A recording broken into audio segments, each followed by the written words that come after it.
Good evening. Good evening. Thank you. എൻ്റെ പേര് മുബിനാസ് എന്നാണ്. Thank you. എൻ്റെ എക്സ്പീരിയൻസ് പറയുകയാണെങ്കിൽ ഏകദേശം 2017 മുതൽ ഞാൻ നെറ്റ്വർക്ക് ഇൻഡസ്ട്രിയിലുണ്ട്. 2024 മാർച്ചിലായിരുന്നു ഞാൻ ഫൊഹോവ എന്ന കമ്പനിയിൽ ജോയിൻ ചെയ്യുന്നത്. മാർച്ച് 24 ആക്ച്വലി ഞാൻ ഫെബ്രുവരിയിൽ കേട്ടിരുന്നു. എനിക്ക് ഇപ്പോഴൊരു വർക്കിംഗ് ചിരി വരും. കാരണം ഫെബ്രുവരി മാസം എൻ്റെ കൂടെ എറണാകുളത്ത് ഒരു വ്യക്തി ഇത് വിളിച്ചു പറയുന്നു. അതിനു മുന്നേ ഞാൻ ഏകദേശം 10ഓളം കമ്പനിയുടെ പ്ലാൻ കേട്ടിരുന്നു. അപ്പൊ ആ പ്ലാൻ കേട്ട സമയത്ത് ഓൾറെഡി ഉള്ള കമ്പനിയുടെ പ്രശ്നമൊന്നുമില്ല. കാരണം ആ കമ്പനി ഒന്ന് പ്ലാൻ അപ്ഡേഷൻ ചെയ്തു. അപ്ഡേഷൻ ചെയ്ത സമയത്ത് നമ്മളെപ്പോലുള്ള കുറെ ലീഡേഴ്സിന്റെ ഇൻകം കുറഞ്ഞു. അപ്പൊ മാസം നെറ്റ്വർക്ക് ഇൻഡസ്ട്രിയിൽ 2.5 ലക്ഷം രൂപ വാങ്ങി വെക്കുകയാണ് ഞാൻ. എന്റെ ആ ഒരു ഇൻകം ഈ പ്ലാൻ അപ്ഡേഷൻ വന്ന സമയത്ത് നേരെ പോയത് 1 lakhന് താഴെ പോയി. എബവ് 50, ബിലോ 50, ഒരു 40-50,000 രൂപയുടെ ആ ഒരു ലെവലിലേക്ക് എത്തുന്ന സമയത്ത് നമ്മൾ അത്രയും ലീഡേഴ്സിനെ ട്രെയിനിങ് ചെയ്യും. എന്റെ ടീമിൽ തന്നെ ഏകദേശം 6-7 കാർ അച്ചീവേഴ്സ് ഉണ്ട്. അപ്പൊ അവരുടെ അവസ്ഥ നിങ്ങൾ ആലോചിക്കുക. അപ്പൊ അവിടുന്ന് മാറി ഒരു ഇന്ത്യൻ കമ്പനി വേണ്ട. കാരണം ഇന്ത്യൻ കമ്പനിയുടെ പ്രശ്നം എന്ന് വെച്ചാൽ പ്രൊഡക്റ്റ് നല്ലതായിരിക്കും, പക്ഷെ പ്ലാന് നമുക്ക് പറ്റിയ രീതിയിലല്ല അവർ ഇൻക്രീസ് ചെയ്യുക. കാരണം നമുക്ക് ഫിനാൻഷ്യൽ ഫ്രീഡം കിട്ടുന്നില്ല. കാരണം ഞാൻ വർക്ക് ചെയ്ത കമ്പനി തന്നെ ഏറ്റവും ടോപ്പസ്റ്റ് ലെവലിൽ നിന്ന ലീഡേഴ്സ് പോലും ഇപ്പോഴും അവർ ഫിനാൻഷ്യൽ ഫ്രീഡത്തിന് വേണ്ടി ഓടിക്കൊണ്ടിരിക്കുകയാണ്. അപ്പൊ അങ്ങനെയാണ് ഞാനൊരു സുഹൃത്തും കൂടി തീരുമാനിച്ചത്, എന്തായാലും ഇന്ത്യൻ കമ്പനിയായിട്ട് സെലക്ട് ചെയ്യേണ്ട, നമുക്ക് ഇന്റർനാഷണൽ കമ്പനിയെ പിടിച്ചാലേ കുറച്ച് കാര്യമുള്ളൂ. കാരണം അവർ കംപ്ലീറ്റ് കാൽക്കുലേറ്റ് ചെയ്യുക ഡോളറിലാണ്. അതുമല്ല അവരുടെ കംപ്ലീറ്റ് കാൽക്കുലേഷൻ ഒക്കെ വേൾഡ് ഓവർ ടേൺ ഓവറിലാണ് അവർ കാൽക്കുലേറ്റ് ചെയ്യുക.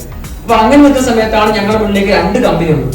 അപ്പൊ 2 കമ്പനിയിൽ ഒരു കമ്പനി ഓൾറെഡി ഞാൻ കേട്ട കമ്പനിയാണ്. അപ്പൊ അതിന്റെ ഒരു പ്രശ്നം ഡ്രോബാക്ക് എന്നുള്ളത് PV വാഷ് ഔട്ട് ആയി പോകുന്നുണ്ട്.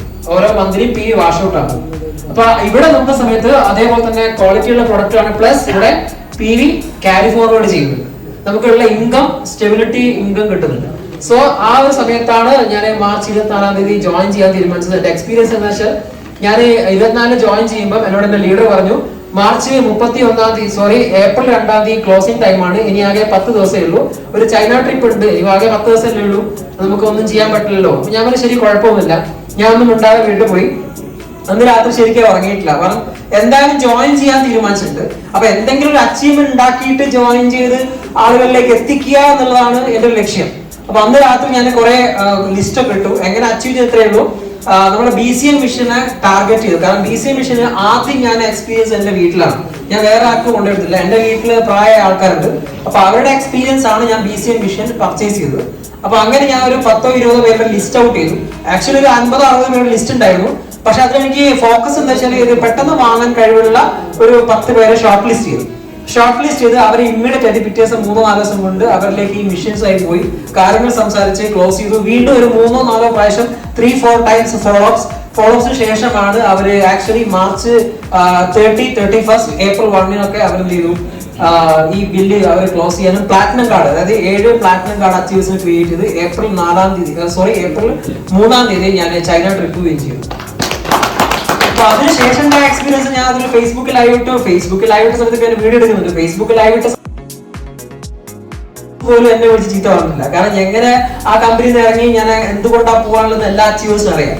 പക്ഷെ ഇതുവരെ നെറ്റ്വർക്കിന്റെ എക്സ്പീരിയൻസ് ഇല്ലാത്ത പല ആൾക്കാരാണ് ഫേസ്ബുക്കിൽ താഴെ കുറെ ബാഡ് കമന്റ് ഒക്കെ ഇട്ടത്. കാരണം അവർക്കത് അറിയില്ല. കാരണം അവരുടെ അതിന്റെ തുടക്കം മാത്രമാണ്. അപ്പൊ എനിക്ക് അവരോട് പറയാനുള്ളത്, നമ്മളൊരു റൈസിങ്ങിന് ഒരു ഓട്ടത്തിന് സ്റ്റാർട്ട് ചെയ്ത് കഴിഞ്ഞാൽ അതിന്റെ ഫിനിഷിംഗ് പോയിന്റിൽ എത്തിയാലേ അറിയുള്ളൂ അതിന്റെ അവസ്ഥ എന്താ. ഇപ്പൊ ഫൊഹോവ നിങ്ങൾ കണ്ടു, ഏറ്റവും ടോപ്പസ്റ്റ് റാങ്ക് ഫിനിക്സ് അംബാസഡർ, തൊട്ട് താഴെയുള്ള റാങ്ക് 7 സ്റ്റാർ, തൊട്ട് താഴെയുള്ള 5 സ്റ്റാർ ആണ്. ആക്ച്വലി ഞാൻ വർക്ക് ചെയ്ത കമ്പനിയിൽ ആ ഒരു 5 സ്റ്റാർ റാങ്കിൽ എത്തിയതാണ്.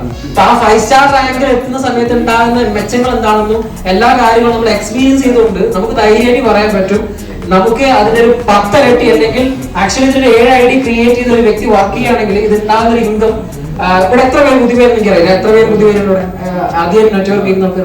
എനിക്ക് അവരോട് പറയാൻ എത്രയേ ഉള്ളൂ, എനിക്കൊരു 6 വർഷത്തെ എക്സ്പീരിയൻസ് ഉണ്ട്. ആ ഒരു 6 വർഷത്തെ എക്സ്പീരിയൻസ് മാത്രമേ ഉള്ളൂ ഫൊഹോവയിലെ പേരിൽ എനിക്ക് കൊടുക്കാനുള്ളത്. അല്ലാതെ എന്റെ കയ്യിൽ വേറെ ഇതൊന്നുമില്ല. പക്ഷെ നിങ്ങൾ ഭാഗ്യവന്മാരാണ്. കാരണം നിങ്ങൾക്ക് ഫസ്റ്റ് ഹാൻഡ് എക്സ്പീരിയൻസ് ചെയ്യാൻ കിട്ടിയിരിക്കുന്നത് ഫൊഹോവയാണ്. അത് ശരിക്കും മുറുകെ പിടിച്ചാൽ one of the best platform, യാതൊരു സംശയമില്ല.